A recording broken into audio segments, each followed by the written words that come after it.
Tenho o privilégio de trabalhar ao lado do Eduardo Brito, que é um colega que veio somar enormemente aqui para o campus da USP de São Carlos. Ele estava sediado em São Paulo, e lá em São Paulo ele era responsável por dar o parecer nos convênios que tramitavam via Agência USP Inovação, que hoje a Universidade de São Paulo, em média, são catalogados aí em torno de 350, 400 convênios ano na Universidade de São Paulo. Então, a minha experiência data de 1982, quando eu participei da primeira sessão de patentes da Universidade de São Paulo. Em 1985, eu participei da criação do GAD, que é um primeiro organismo que cuidava da propriedade intelectual em São Paulo. E quando a agência foi criada em 2006, nós passamos a integrar a equipe da Agência USP Inovação.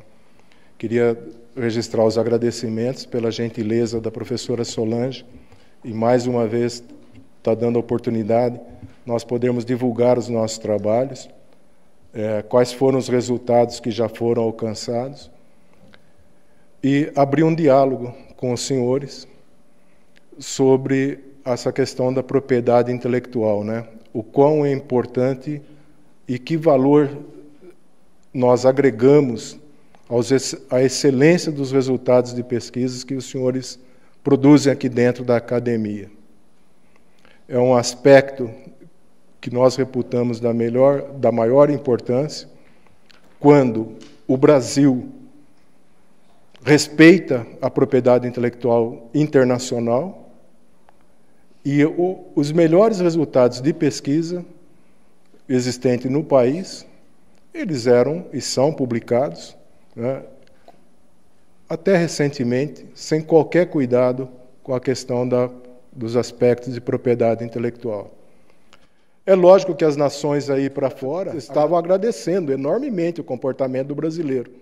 No momento em que você me paga royalties e não cuida da sua propriedade intelectual e joga para domínio público, você é um parceiro extremamente interessante financeiramente.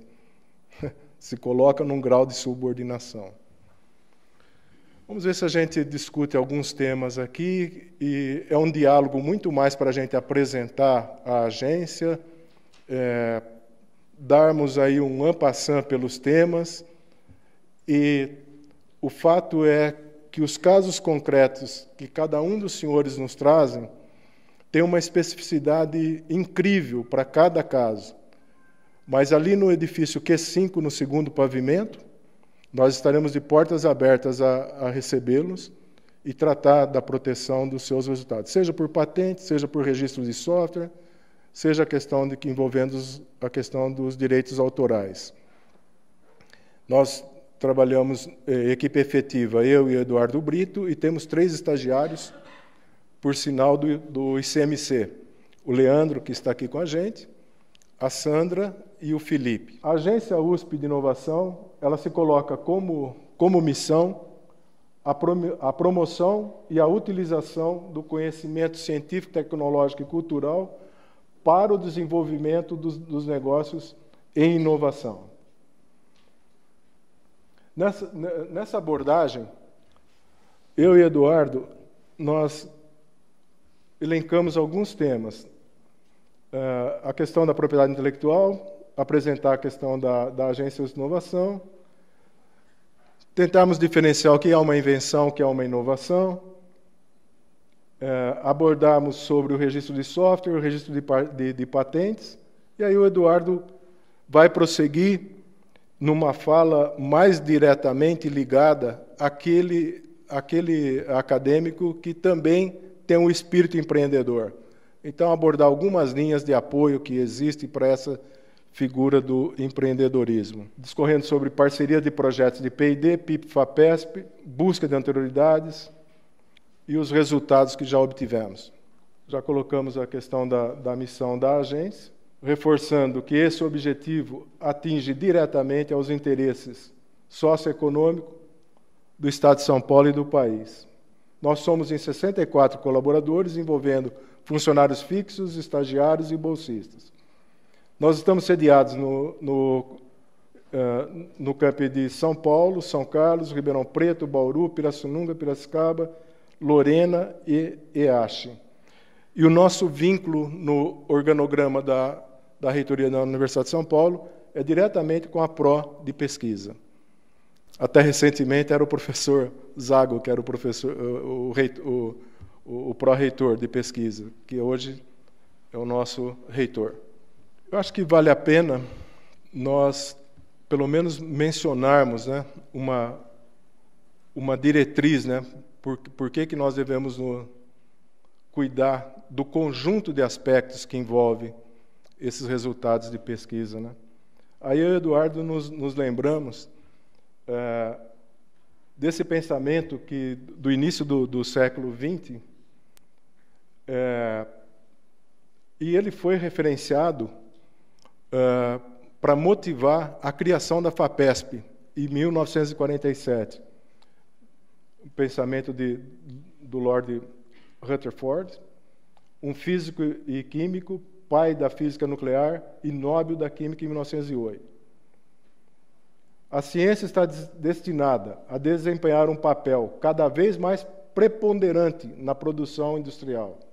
E as nações que deixarem de entender essa lição hão, inevitavelmente, de ser relegados à posição de nações escravas, cortadora de lenha e carregadora de água para os povos mais esclarecidos. É isso que nós não queremos que aconteça e nós temos matéria-prima hoje para não deixar isso acontecer. Existe alguma confusão, né? O que nós fazemos dentro da academia, né? É uma invenção, é uma inovação? Então, nós vamos fazer uma brincadeira aqui com um certo exercício, né? É evidente quando essa concepção da lâmpada, né? Me corrija, Thomas Edison, né? Ali nós tínhamos, nos rascunhos das pesquisas, nós tínhamos a invenção, não é verdade? Agora, ela se torna inovação quando ela chega até o consumidor. E este realmente a aceita como inovação, a utiliza como inovação. Aqui vai uma provocação aí para as invenções dos nossos patrícios japoneses. Espero que não tenha nenhum aqui. Então, a brincadeira que nós fazemos é, sem dúvida nenhuma, nós estamos falando de invenção, não é verdade? Agora, qual dessa que vai se tornar uma inovação? Se fosse depender de mim como consumidor, uma forte para se tornar inovação seria essa bendita sopa quente aí, né? Quando a gente vai tomar sopinha quente, queima a língua para... A única coisa que eu não acredito que isso, nem essa que eu tenho mais carinho por ela, vai se tornar inovação, porque, mesmo eu gostando, eu desconfio que o parceiro da mesa ali ao lado não ia gostar de tomar um banho de sopa quente ali, né? Então é verdade, quer dizer, é um conjunto de besterol aí que não vai nunca se tornar inovação, não é verdade? Nesse conjunto de propriedade intelectual, envolve quais áreas, né? Então, nós temos direitos autorais, direitos conexos, cultivares, conhecimentos tradicionais em biodiversidade, propriedade industrial, marcas, desenho, repressão à concorrência desleal, indicações geográficas, patentes, distinguindo em PI e MU, patente de invenção e modelo de utilidade. Isso é mais para a gente organizar o conjunto que compreende a propriedade intelectual. Falando um pouquinho do software, então aí nós temos que o software é a expressão de um conjunto organizado de instruções e linguagem natural ou codificada, contida num suporte físico de qualquer natureza, de emprego necessário em máquinas automáticas, tratamento de informação, dispositivos, instrumentos, equipamentos periféricos baseados em técnica digital ou análoga, para fazê-los funcionar de modo e para fins determinados. Nós não devemos afirmar que eu fui no polo cuidar de um pedido de patente de software, né? Nós não estamos falando de patente de software, então, registro de software. Você pode até ter situações onde, num determinado pedido de patente, você tem um hardware, inclusive com um software embarcado, e que ele vai estar protegido dentro desse documento de patente, embutido desse documento de patente. Mas é nesse caso específico de um documento, de um software embarcado num determinado hardware. Linha geral, para um software específico, você pede o registro dele, que também é no INPI, no caso brasileiro. E também tem determinadas situações que você pode obter patentes relacionadas a software quando você resolve um problema técnico específico através de um programa. Hoje você tem diretrizes do INPI, mais recentes, que também outorga patentes com esse processo que você utiliza para resolver um determinado problema técnico, utilizando-se de um software. Para facilitar a vida do nosso acadêmico, e isso eu acho que contribuiu para colocar o campus de São Carlos, somado ao campus de Ribeirão Preto, de forma equilibrada, respondendo pela metade do patenteamento e licenciamento de toda a Universidade de São Paulo. Então, 500 pesquisadores aqui em São Carlos, 1.000, acho que não atinge nem 1.000 Ribeirão, são uns 900 e pouco, num universo de 6.000 e tantos. Hoje, os senhores estão sendo responsáveis pela metade do patenteamento e licenciamento de toda a Universidade de São Paulo. Seria legal que o prato do dia discutir orçamento, seria legal que o dinheiro também fosse distribuído nessa proporção de produtividade. Espero que seja assim um dia. São Carlos vai estar muito bem, obrigado. Nós criamos algumas ferramentas para proteger um software e proteger a patente. Quais são os passos no âmbito da academia que nós entendemos que facilita a vida dos pesquisadores? Tem aí um flyer que, se eu não me engano, a diretoria atual do ICMC já disponibilizou isso até via rede. Nós enviamos. Está aí o Sala aí. Basicamente, no registro de software, você vai entrar no site do próprio INPI e no documento que você nos envia, você faz a primeira classificação deles, classificando no campo de aplicação e no tipo de programa. É uma tabelinha lá que você vê as áreas que o seu software compreende, não é nada difícil e também nós podemos ajudar. Você vai fazer a listagem do código-fonte, né?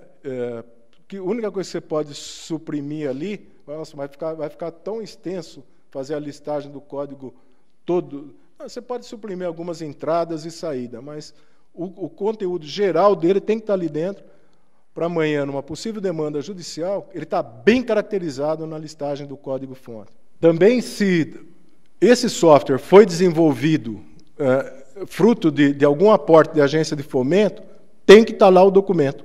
Seja uma FAPESP, um bolsista CAPES, um bolsista CNPq, porque isso envolve, de uma futura negociação da agência para uma empresa interessada, vai envolver nós distribuirmos royalties para essas agências de fomentos. No caso da FAPESP, sim. No caso do CNPq, sim. No caso da CAPES, não.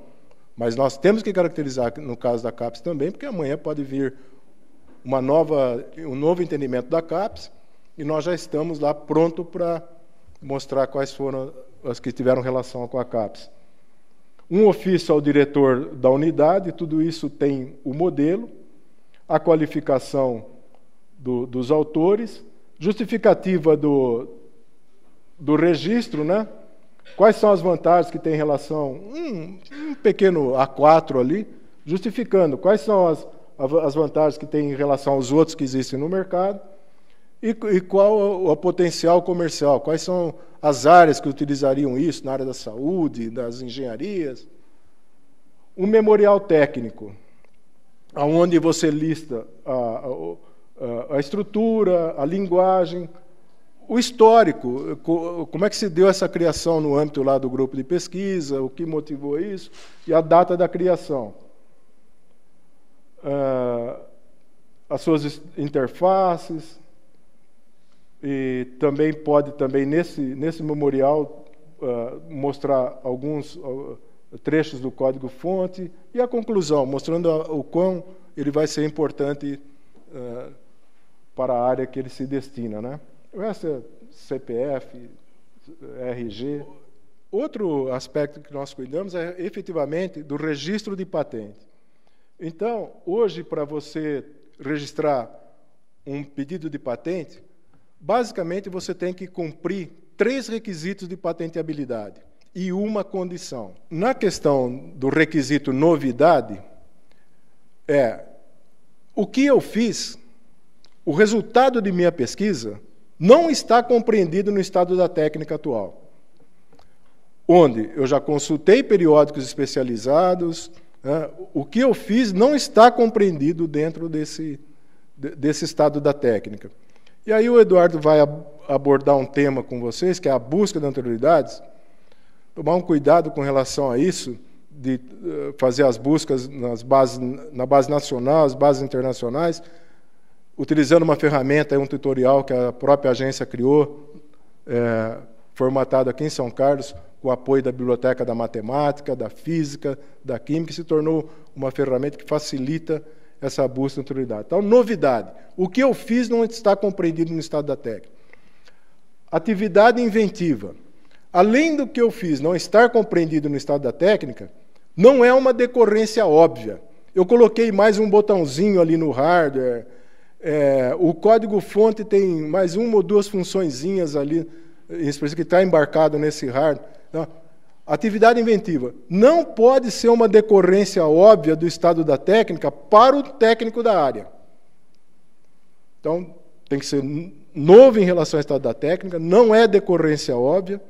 E o terceiro requisito, aplicação industrial. O que eu fiz tem que ser passível de reprodução em escala industrial e comercial. E a condição, que é ter suficiência descritiva. Uma discussão que você tem aqui dentro da academia é: eu transfiro ou não transfiro know-how por documento de patente? Eu entrego tudo, dou o pulo do gato na patente. Aí você vai encontrar 2 correntes. E olha que até dentro do próprio INPI. Esse tempo que eu tenho próximo à área, vivenciando a área, eu optei pela corrente que diz: transfira know-how por documento de patente. Baseado em quê? A legislação diz: da leitura do documento de patente, um técnico na área há que poder reproduzi-lo em bancada. Se ele bancar o engraçadinho de fazer isso em escala industrial e comercial, em juízo ele vai responder por perdas e danos, sequestro de produção.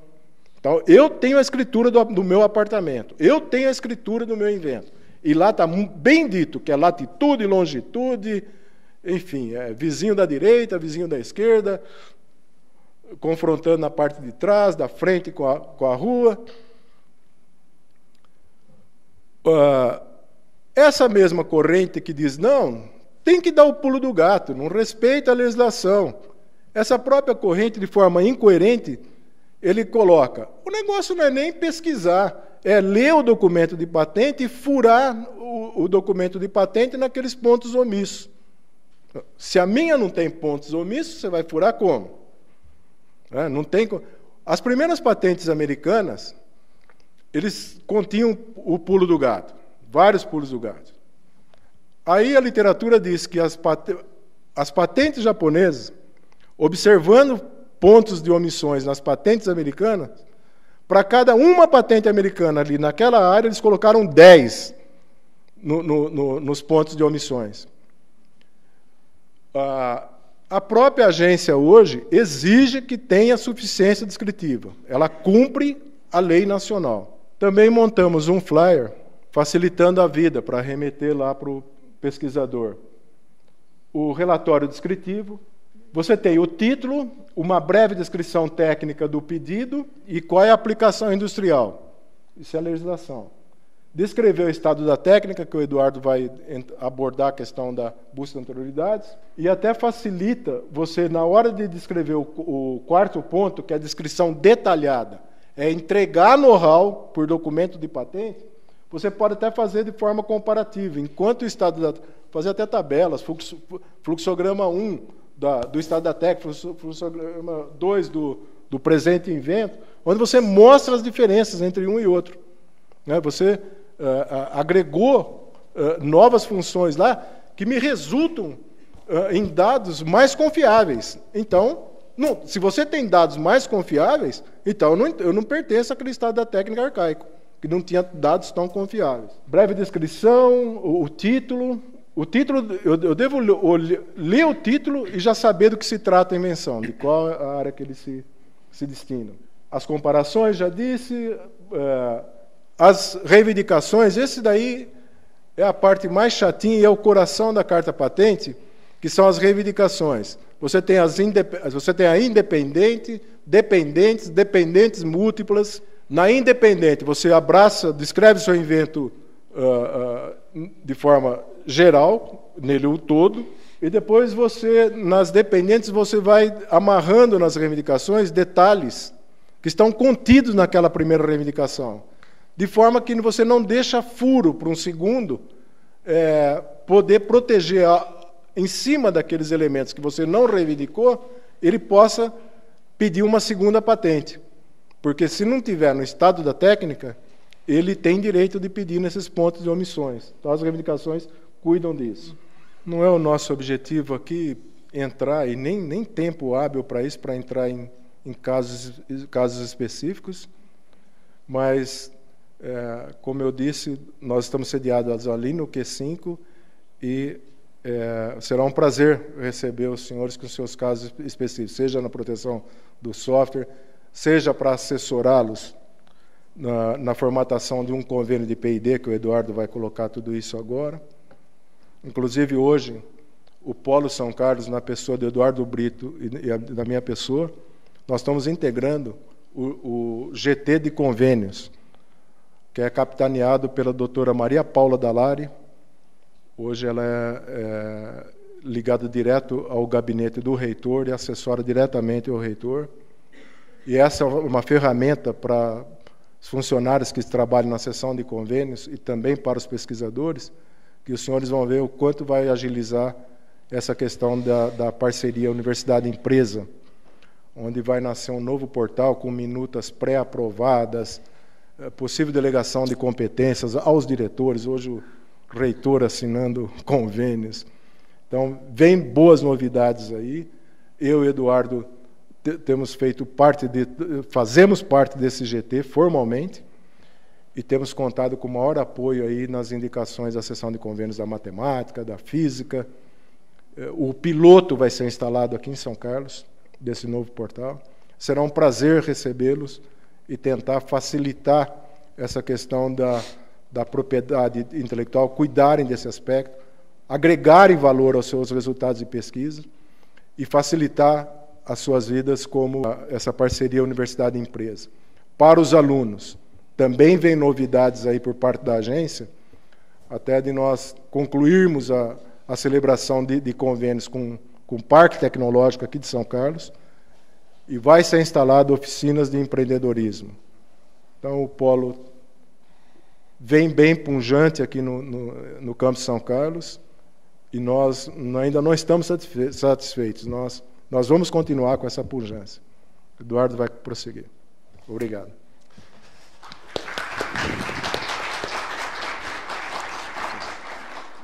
Olá, pessoal. Boa tarde. Meu nome é Eduardo Brito. Gostaria de agradecer a presença de todos. Professora Solange, muito obrigado pelo convite. Sala, Paulo, muito obrigado pelo apoio de sempre. O que eu vou buscar abordar nessa metade aqui da apresentação é pesquisa e desenvolvimento, interno ou em colaboração. Quer dizer, o Freire abordou com bastante propriedade a proteção. Então, a proteção de algo que pode ser desenvolvido totalmente aqui dentro da universidade, com pesquisadores da Universidade de São Paulo, mas pode ser algo também que foi desenvolvido em colaboração, ou com uma empresa, ou com uma outra universidade. Então, eu vou abordar um pouquinho essa questão da colaboração. No ano passado, nós estivemos aqui também, eu abordei com bastante profundidade a questão da colaboração com a empresa. Então, essa apresentação está disponível no site aqui do ICMC, está também no YouTube. Então, o fato é, hoje, aqui no Campus São Carlos, nós temos colaboração com Petrobras, com Vale, com Sabesp, com Suzano Papel e Celulose, ThyssenKrupp. Cada vez mais as empresas estão buscando a universidade para fazer projeto conjunto, para desenvolver um produto, um processo. Isso tem acontecido bastante. E nas duas vias. Então, tem a situação que o pesquisador faz a proposta para a empresa. Olha, eu trabalho nessa área aqui do conhecimento e estou te propondo esse produto aqui, aperfeiçoar esse produto que você já tem. Tem essa via, e tem também a via que a empresa identifica um pesquisador e faz para ele uma proposta de desenvolvimento. E tem aqui as questões de como formalizar essa parceria, como encontrar esse parceiro, como que a agência pode participar desse processo.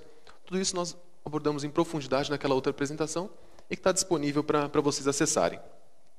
Tem também a possibilidade de parceria com outra universidade, pode ser a Unicamp, pode ser a Unesp, pode ser uma instituição do exterior.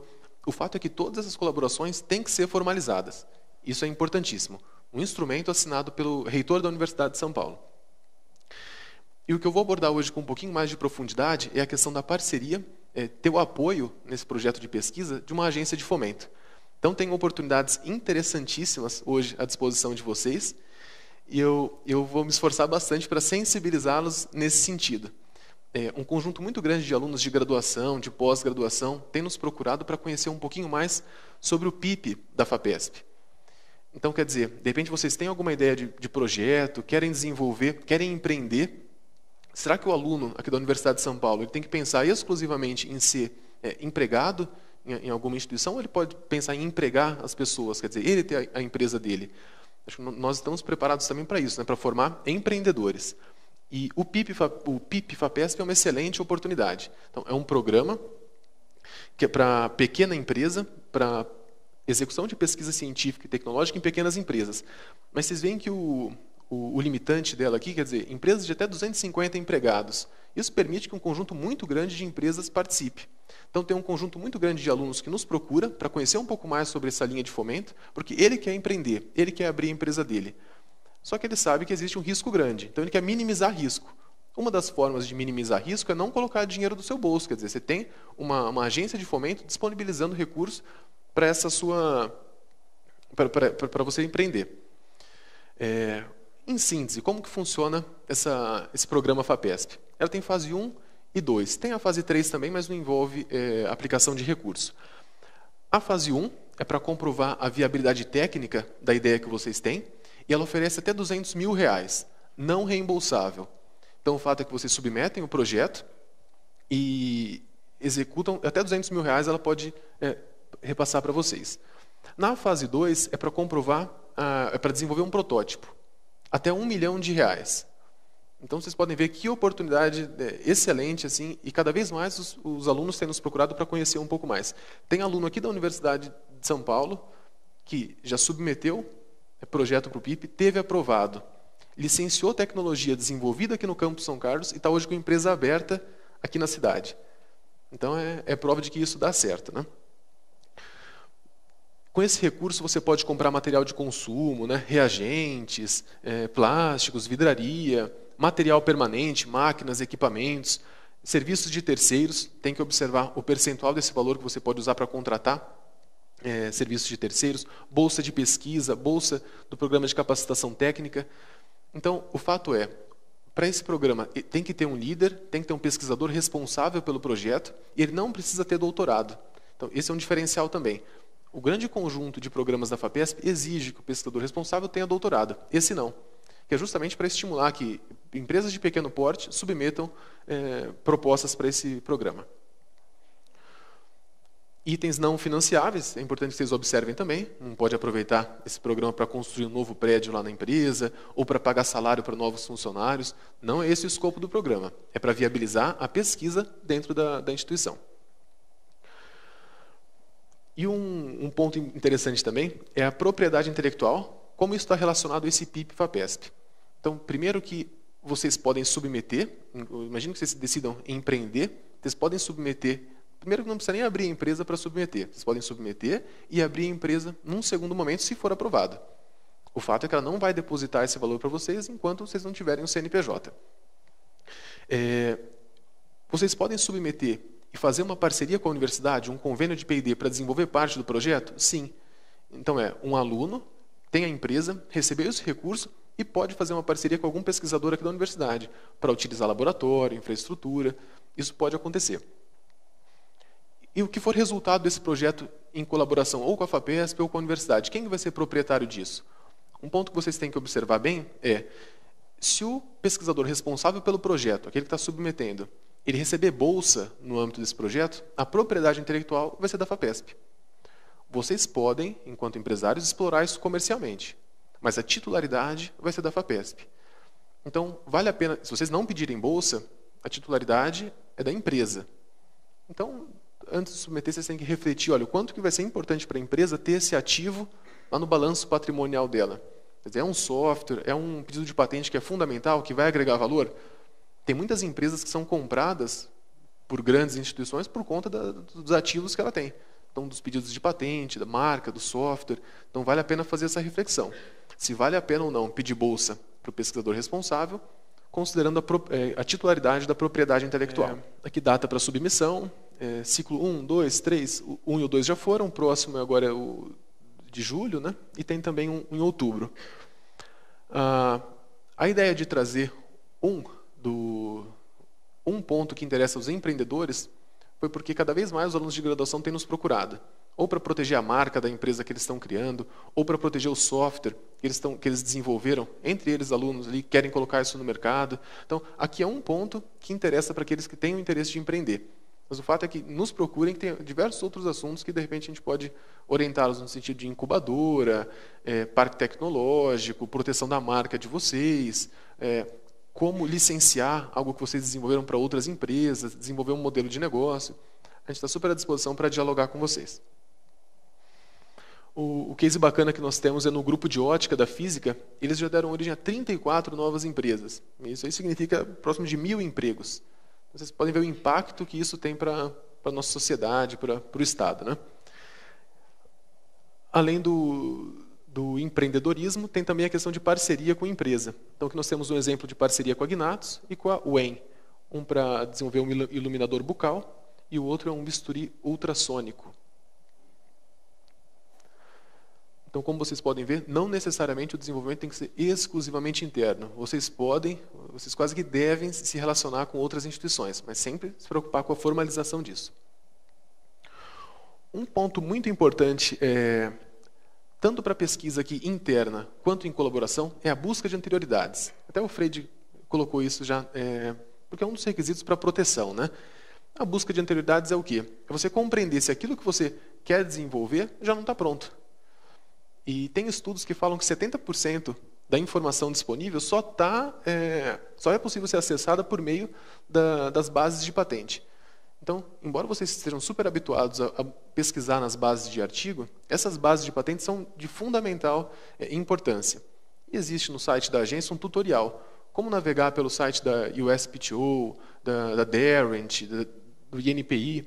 Está no site da Agência de Inovação um tutorial. Momentos em que é importante realizar esse tipo de busca. Eu vou começar uma pesquisa acadêmica. Será que o que eu quero desenvolver, minha proposta, já não está pronto? Então, esse é um momento interessante. Mas isso vai inviabilizar, então, a minha pesquisa? Não. Aquilo que já está desenvolvido pode ser o seu ponto de partida. E o documento de pedido de patente ou de patente é interessante porque ele é muito rico em detalhes.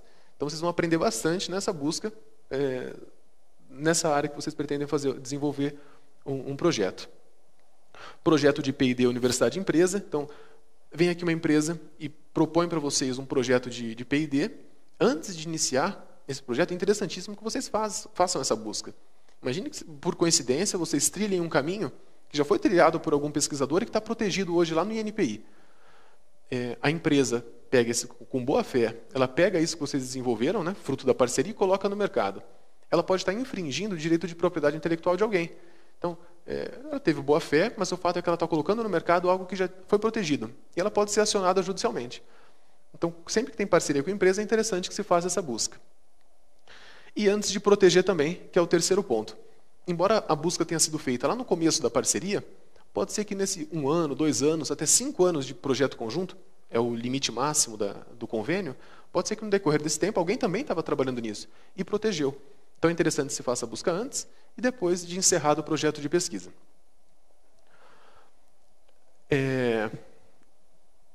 E aqui eu trouxe um exemplo do dia a dia, né? Quando a gente fala em busca de anterioridades, parece que é algo muito grande e só interessa a grandes empresas.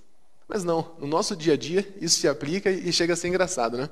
Estou passando por um momento especial, a minha esposa está gestante, nosso primeiro bebê, e ela nunca entendeu bem a área que eu trabalho aqui na USP, né? Como que é esse negócio de patente, proteger software, registro, depósito, como funciona isso?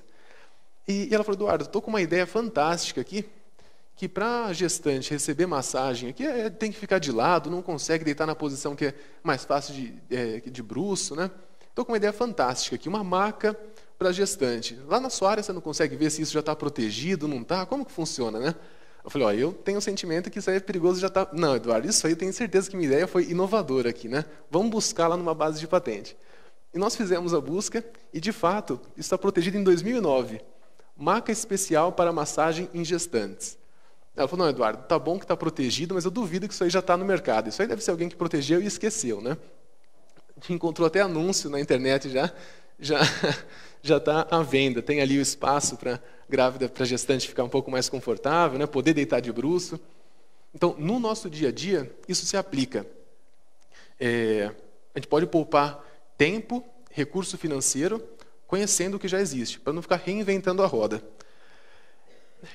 E nessa busca que a gente estava fazendo com o iPad, né, na mão, e ela falou, não, Eduardo, a gestante ela quer ver o bebê a todo momento, para ver se está tudo certo, né, para ver se ele está bem. Às vezes fica um tempinho sem mexer, fica preocupada, né? Ela falou, Eduardo, mas tenho certeza que uma coisa não existe. E se a gente pudesse fazer ultrassom aqui em casa, assim, né? Imagina conecto aqui no iPad e consigo fazer ultrassom a hora que eu quero, no sofá de casa, né? Isso eu tenho certeza que não existe. E fazendo a busca, a gente viu que já tem sim. Então, nós vimos, já tem você pode fazer reserva já para comprar, né? O fato é que isso é interessante para o usuário final, mas também para os médicos, né? Que, imagina que ele tem que ir até uma cidade de difícil acesso, não dá para levar aquele aparelho enorme de ultrassom. Ele levaria só o iPad e o leitor. Então, o fato é que isso também já existe. Então, vocês veem que a busca ela não é interessante só para grandes corporações, grandes empresas. Isso faz parte aqui do nosso dia a dia, dos nossos projetos de pesquisa também. É claro que não significa que se eu fosse um pesquisador, eu teria que interromper o meu projeto. Quer dizer, eu não vou poder pesquisar um ultrassom ali para conectar no iPad, porque isso já existe. Não é esse o ponto. Eu posso partir dali para desenvolver algo ainda melhor. Quer dizer, que tem uma capacidade melhor, um desempenho melhor. Eu posso usar aquilo como ponto de partida, mas não reinventar o que já está pronto. Aqui nós temos alguns resultados. Então, esses convênios para desenvolvimento de produtos e processos, na universidade toda, tem tramitado próximo de 300 por ano. Então, isso aqui, todas as unidades da USP, com empresa. Aqui tem um conjunto de PIs já protegidos pela agência. O Freire comentou agora há pouquinho que hoje a USP e Ribeirão correspondem a 50%, né? É desse ponto aqui. E contratos de licenciamento. Então, uma coisa é a propriedade intelectual protegida. O pesquisador nos procurou, nós protegemos aquele software, aquele pedido de patente. Outra coisa é isso está no mercado e ter uma empresa explorando. Então, nós temos hoje próximo de 50 contratos assinados, produtos que estão no mercado à venda. E aqui tem um ponto interessante, né? Que geralmente o pesquisador nos pergunta, olha, bacana, então eu vou trabalhar dessa forma, eu vou fazer uma parceria com uma grande empresa, vou desenvolver um produto, isso vai ser protegido em nome da Universidade de São Paulo, eu vou ser indicado ali como autor ou inventor, dependendo da modalidade de proteção, mas o que eu ganho financeiramente com isso? Hoje, na Universidade de São Paulo, essa é a repartição que é feita. Então, a universidade protege algo, licencia isso para uma empresa, a empresa remunera a Universidade de São Paulo. Pode ser um percentual sobre faturamento líquido, por exemplo.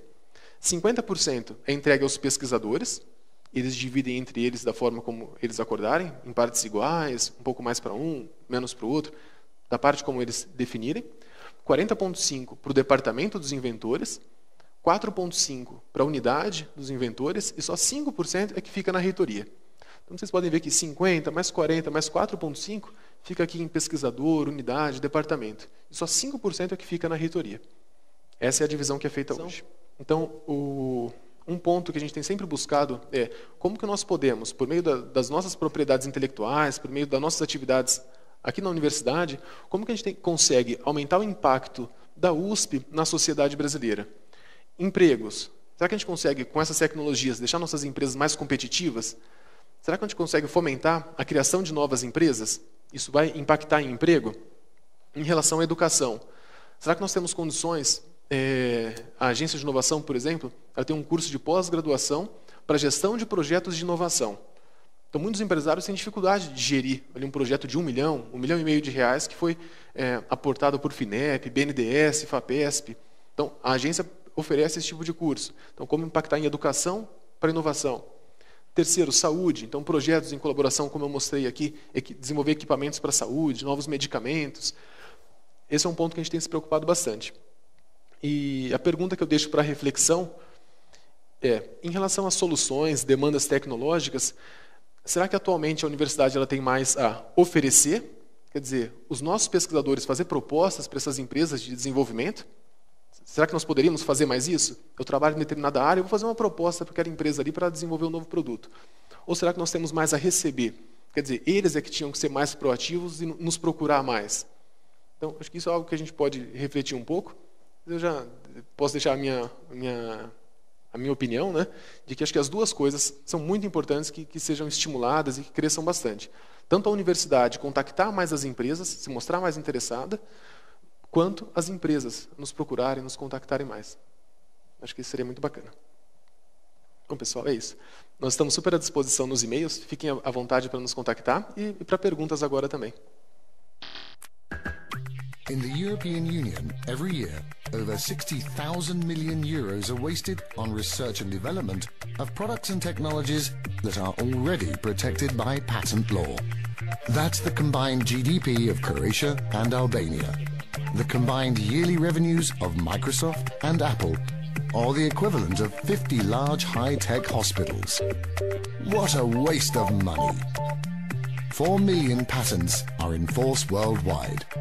800,000 inventions are registered every year. In Europe, there were 178,000 patent applications in 2002. The volume of patent data is overwhelming. It's a maze. Some stories in the field of intellectual property are thrillers. Some even say there is a war going on. The IP war. In the year 2005, the European Parliament votes against software patents. In the same year, Apple makes $250 million with its MP3 player iPod, based on a technology invented by the German Fraunhofer Institute. Patent holders of MP3 are Thomson and the Fraunhofer Institute. But Audio MPEG and its parent company Sysvel announced that it has filed suit against Thomson and Fraunhofer, asking for the invalidity of these patents. In the same year, Apple files a patent for the user interface of the iPod. But Apple's competitor Microsoft has already patented this technology. In the same year, the US Patent Office confirms the legacy of Aeola's patent on Microsoft browser plugins. This could change the web as we know it forever. Yes, there is a war going on, and the battlefield is intellectual property. When did this all begin? The first patent law was a Venetian statute of 1474. England followed with the Statute of Monopolies in 1623 under King James I. Prior to this time, the Crown would issue letters patent providing any person with a monopoly to produce particular goods or provide particular services. The first of them, granted by Henry VI in 1449 to a Flemish man, was a 20-year monopoly on the manufacture of stained glass. This became increasingly open to abuse, as the Crown granted patents in respect of all sorts of known goods, even salt, for example. After public outcry, James I was forced to revoke all existing monopolies and declare that they were only to be used for projects of new invention. The US Patent Commission was created in 1790. A country without a patent office and good patent laws is just a crab and can't travel anyways but sideways and backwards. said Mark Twain. One of the first members of the US Patent Commission was Secretary of State Thomas Jefferson. Korekiyo Takahashi, first president of the Japanese Patent Office, said, "We looked about us to see which nations are the greatest, so that we can be like them. We said, what is it that makes the United States such a great nation? And we investigated and found that it was patents. And so we will have patents." Established by the Convention on the Grant of European Patents, EPC, signed in Munich in 1973, the EPO is the outcome of the European countries' collective political determination to establish a uniform patent system in Europe. Patent data is public. Current search tools are inconvenient and inadequate to the needs of professionals. The few dominant players on the market struggle to maintain their services under the workload. Nowadays, researchers need integrated views of correlated information, corporate affiliations, scientific information, prior art documents, news on intellectual property, and more. This function is not offered by any competitor to this day. Matrixware fills the gap.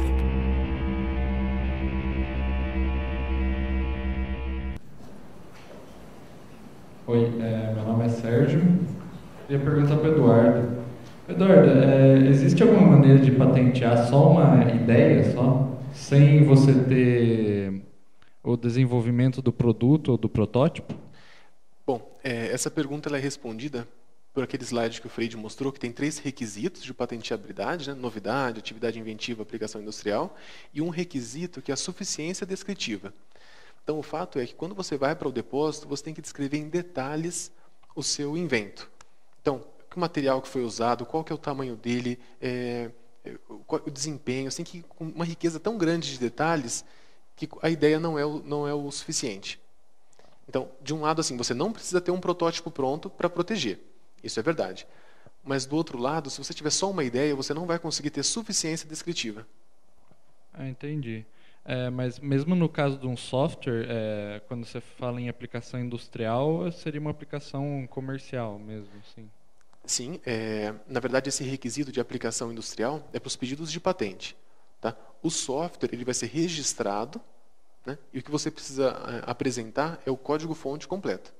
Aí precisa necessariamente do código-fonte. Então você vê que se você tiver só uma ideia de software, você não vai ter o código-fonte. Entendi. Então, para a proteção de software, para o registro, é fundamental que ele esteja código-fonte já listado.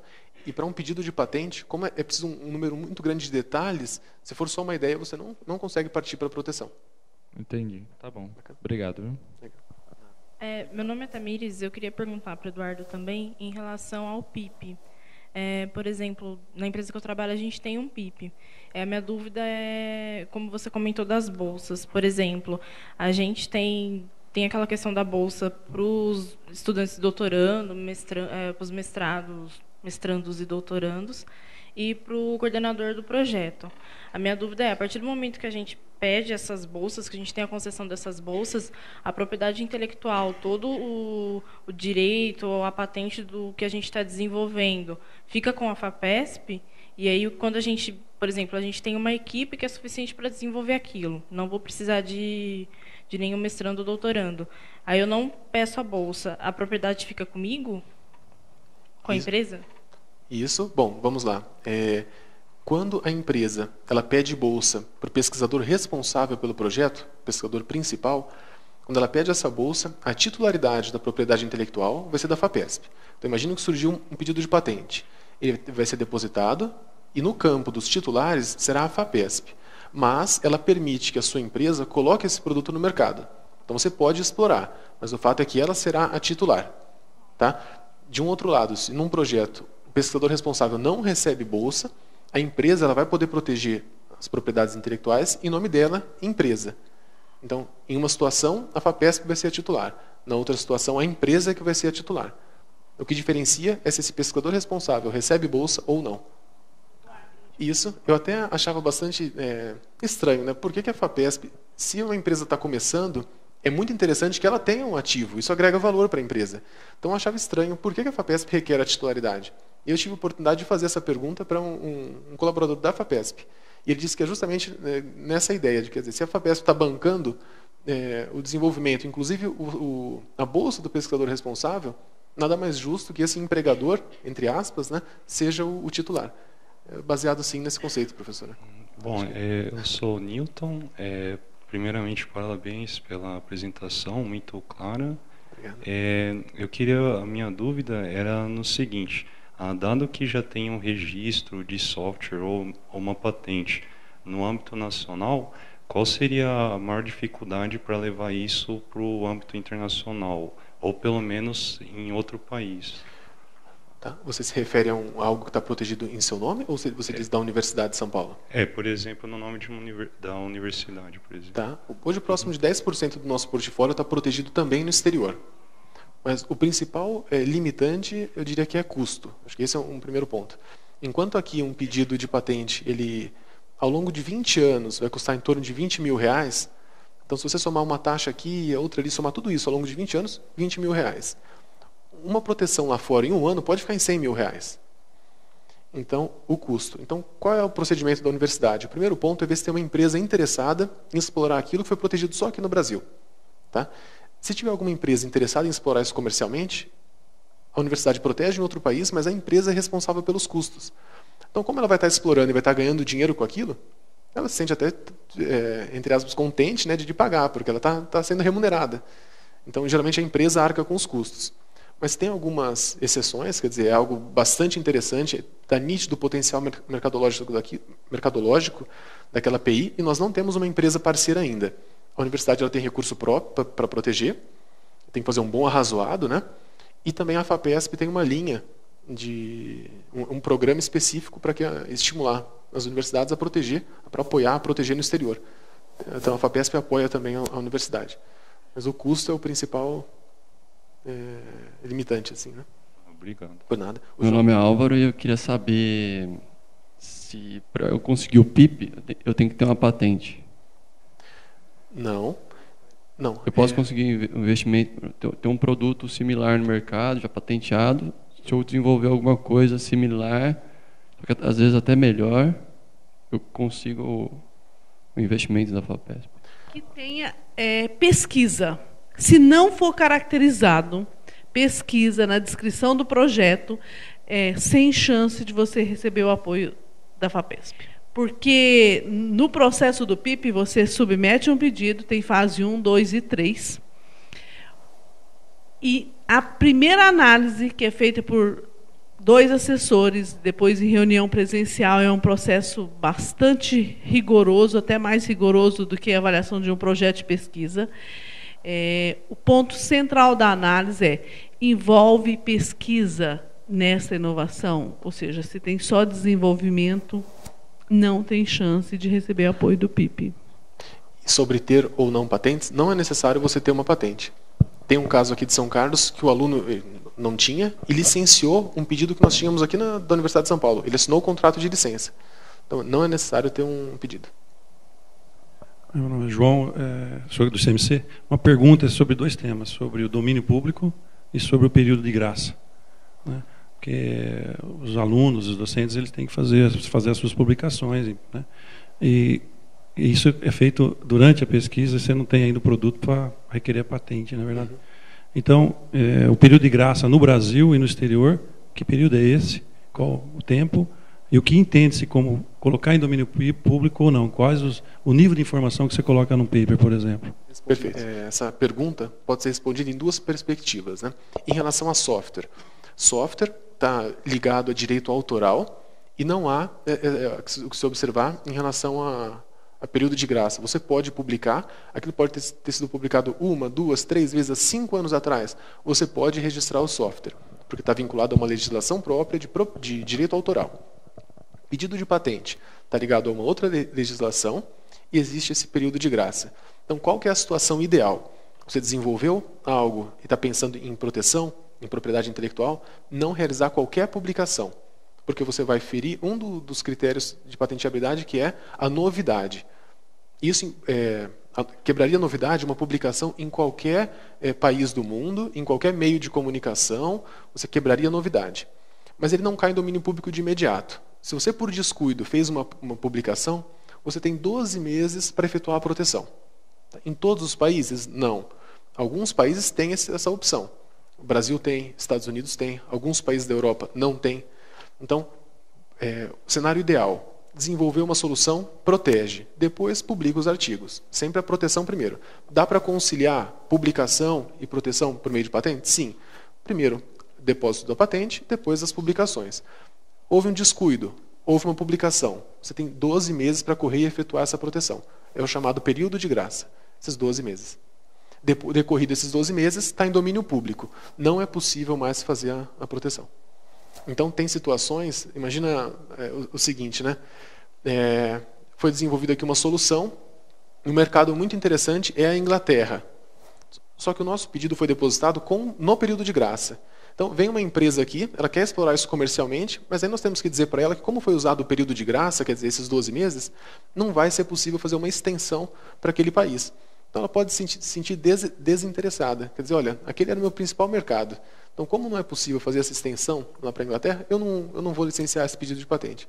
Então, pode acontecer em algumas situações que a gente protege aqui, mas as empresas elas se sentem desinteressadas, desestimuladas, porque não vai ser possível fazer a extensão para alguns países.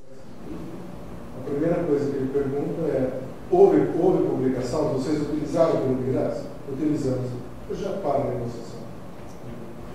Mas se não houve a utilização do período de graça, você pode utilizar os tratados internacionais, entre eles o PCT. E aí você tem até 12 meses para proceder às extensões internacionais.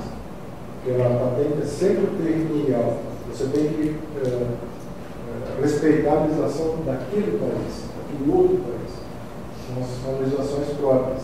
Mas que dá para operar tudo por tratados internacionais. Esse é um ponto importante. Quer dizer, aquela empresa tem uma patente global, uma patente mundial. Não, isso não existe, né?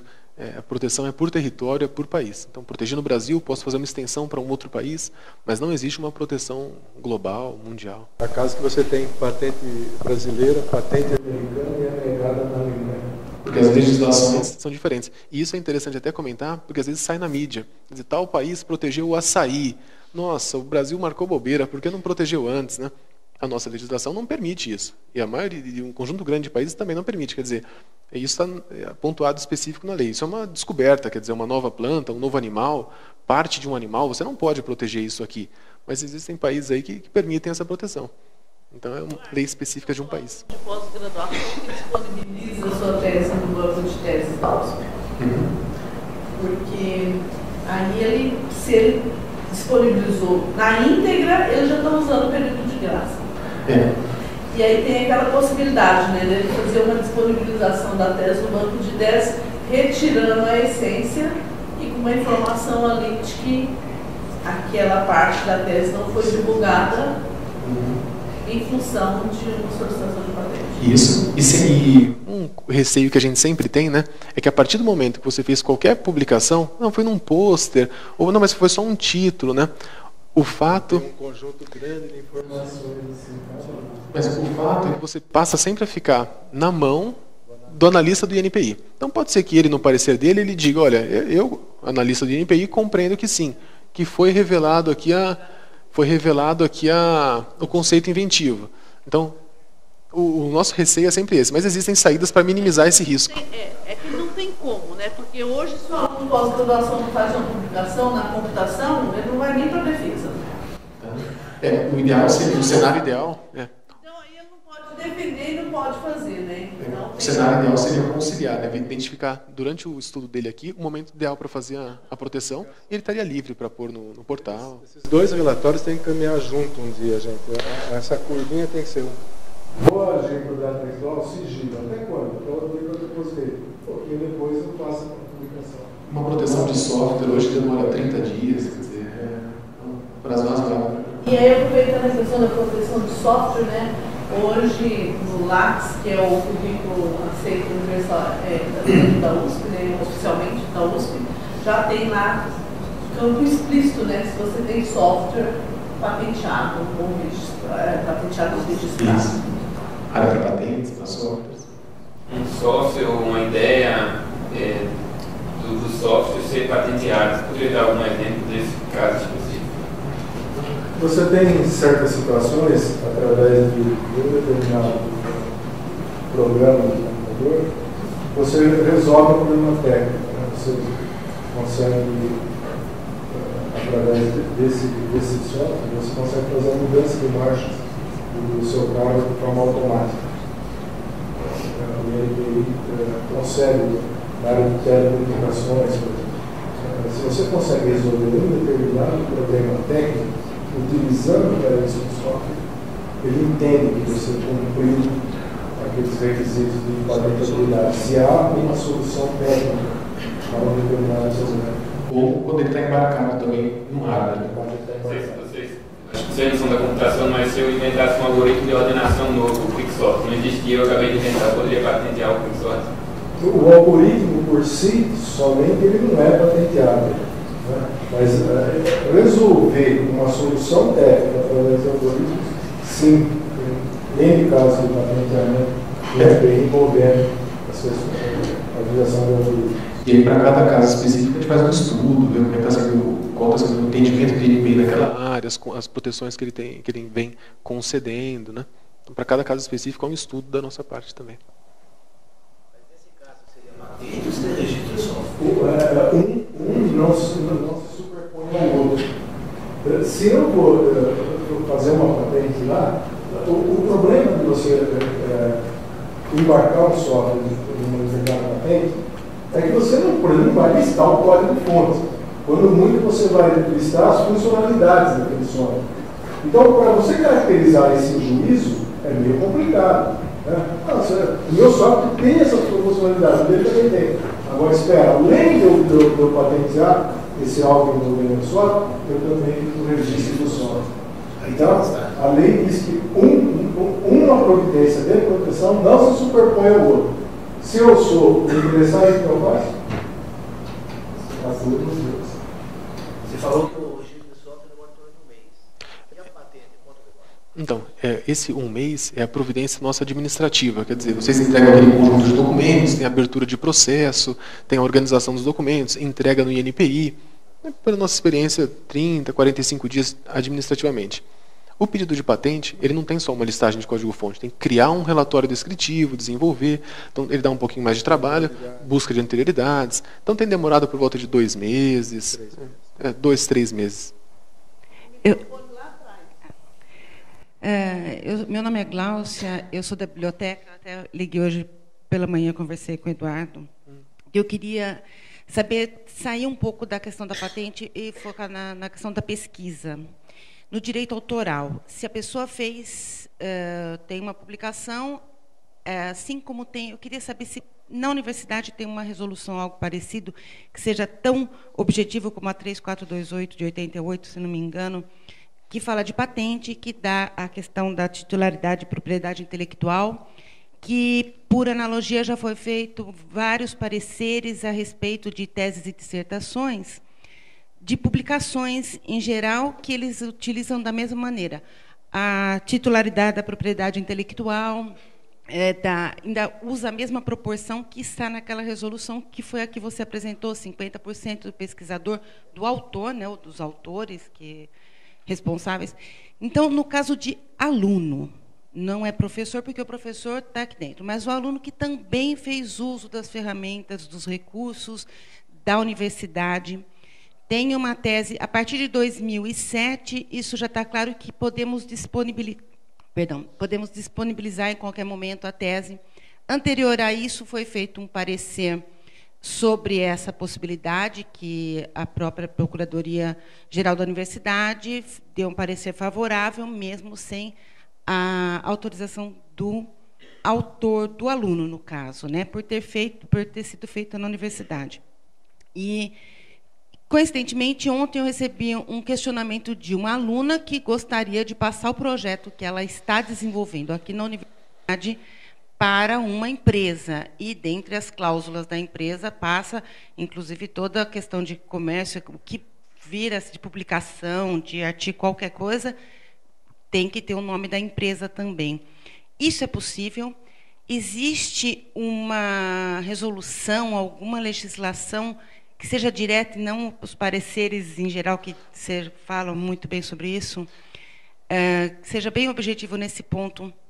Você vai ter que consultar a universidade e a informação é essa ou algo parecido, como tem já na resolução das patentes? Então, vamos lá. Sendo objetivo, a resposta é não.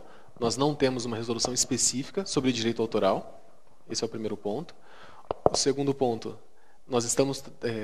a Agência de Inovação está trabalhando nesse sentido.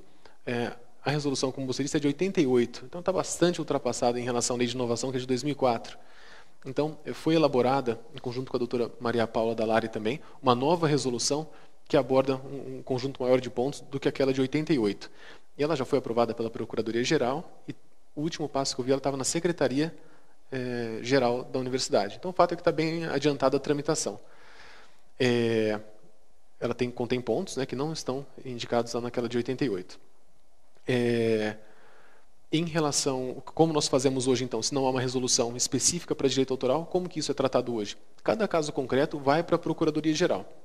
E, regra geral, eles fazem uma analogia com o que está dito lá na de 88, relacionado a pedidos de patente. Então, é dessa forma que a gente tem trabalhado hoje.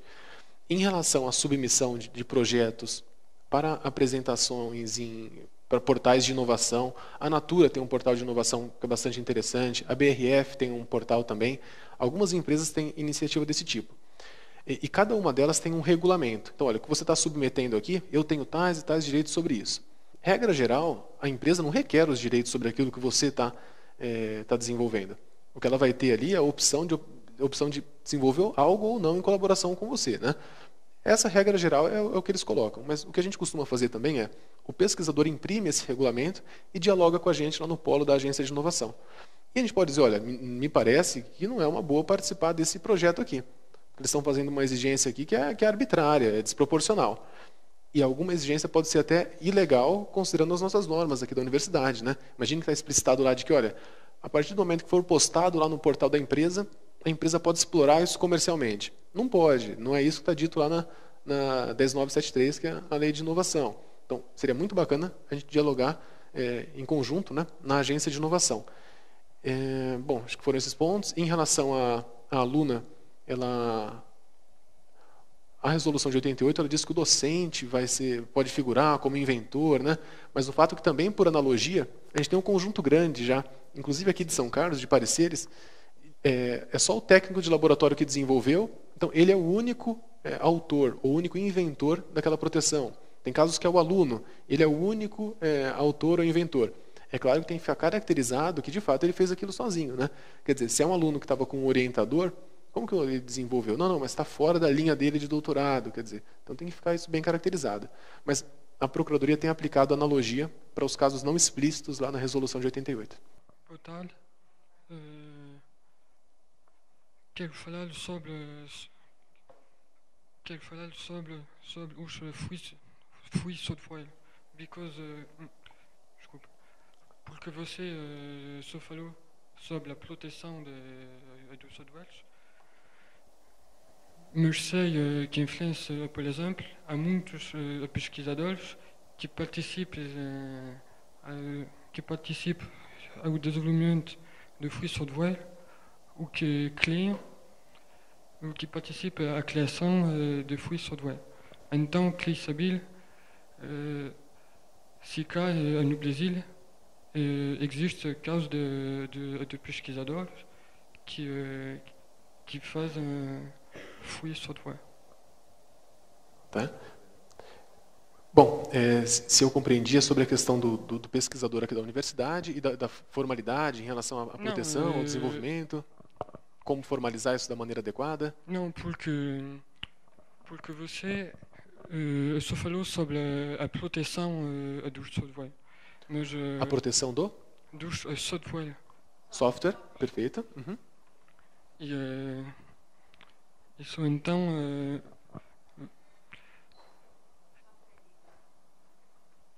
Sim. Sim, livre. Tá. Então, em relação a software livre, né? Eu protejo o software ou eu parto aqui para o software livre? o que nós entendemos é que existe caminho para essas duas vertentes. Então, tem situação que, para o modelo de negócio daquele software, é fundamental que seja um software protegido. Tá? Quem vai utilizar aquilo são empresas multinacionais que vão faturar milhões com aquele software. Vamos proteger e vamos fazer com que a universidade seja remunerada por esse desenvolvimento. Então, por exemplo, esse seria um cenário. Agora, tem uma área aqui, ó, é um software que foi desenvolvido que hospitais públicos vão utilizar. Não, de repente não é o caso, a gente pode ser um software livre, e livre também não significa gratuito, né? Então, o que nós entendemos é que existem diferentes tipos de proteção, inclusive proteção por meio de software livre, você está protegido, né, por meio das licenças, e em conjunto a gente geralmente traça a melhor estratégia para aquele caso concreto. E sempre é levado em consideração qual que é a intenção do pesquisador. Então a gente tem sempre uma sintonia fina com o pesquisador. Qual é a direção que ele quer dar para aquele projeto de pesquisa dele. Então, depende do caso concreto. Nós temos casos que, mesmo com o software havendo sido protegido, não significou que nós fizemos uma licença onerosa. Nós otorgamos uma licença não onerosa, no caso do fim social daqueles destinados. E passou pela Procuradoria Geral cada vez do fim social.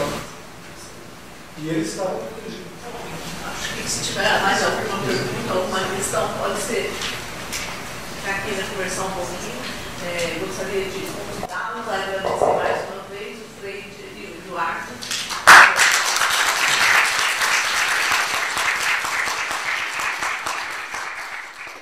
E eu aproveito para já fazer um convite à agência de inovação pública, para que a gente está pensando em fazer, em organizar aqui no CNC um workshop, uma tarde de discussão, para explicar um pouco mais sobre o PIP, para de repente alguém nessa festa, para junto com a agência de inovação, a gente passar essas informações para os nossos alunos de graduação, de pós-graduação, para que eles aproveitem um pouco mais, conheçam um pouco mais e se tiver alguma ideia.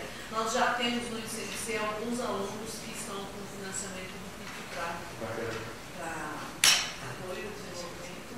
E essa participação nesse workshop deve ser religiosa, porque você tem uma situação onde o PIP envolve a colaboração direta de laboratórios e pesquisadores da USP.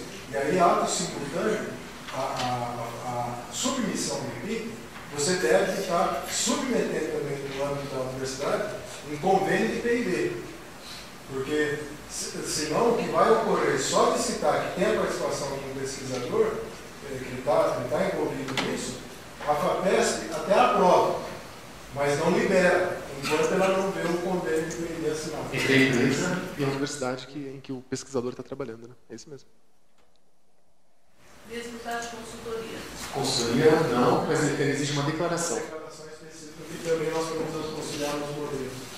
Eu queria só complementar a pergunta da Glaucia, porque a aluna, se ela fez o trabalho aqui na USP, usando já todo o aporte de infra da USP, a USP já não tem o direito sobre isso, sobre esse produto que ela está querendo comercializar com a empresa? Então, e ela deve ser uma principalmente olhar. Esse orientador é da USP. E principalmente o escritório. Ele se preocupa em dizer assim, vamos analisar o caso concreto, porque uma vírgula muda tudo. Olha, você tem uma situação, não, ela é aluna de mestrado, é aluna de doutorado, e o foco da defesa da dissertação ou da tese é exatamente o que ela está repassando. Olha, vai ter problema isso. Então já fica até um alerta, porque, como até o Eduardo falou, a universidade está muito atrasada em colocar legislação nisso. As pessoas, eu encontrei tantos pareceres, e todos pautados por analogia na 3428, na resolução da patentinha, também já está ultrapassada. Perdendo, né, o registro, a participação, né, nesses produtos que estão sendo gerados, sem se ele não ficaria sabendo, né? Por isso que é bom, antes de precipitar os fatos, é submeter o caso concreto. É aquela coisa de conhecer para ter responsabilidade em cima do que está sendo feito. Né? E nós estamos num período de muitas cobranças. Legal, gente. Obrigada.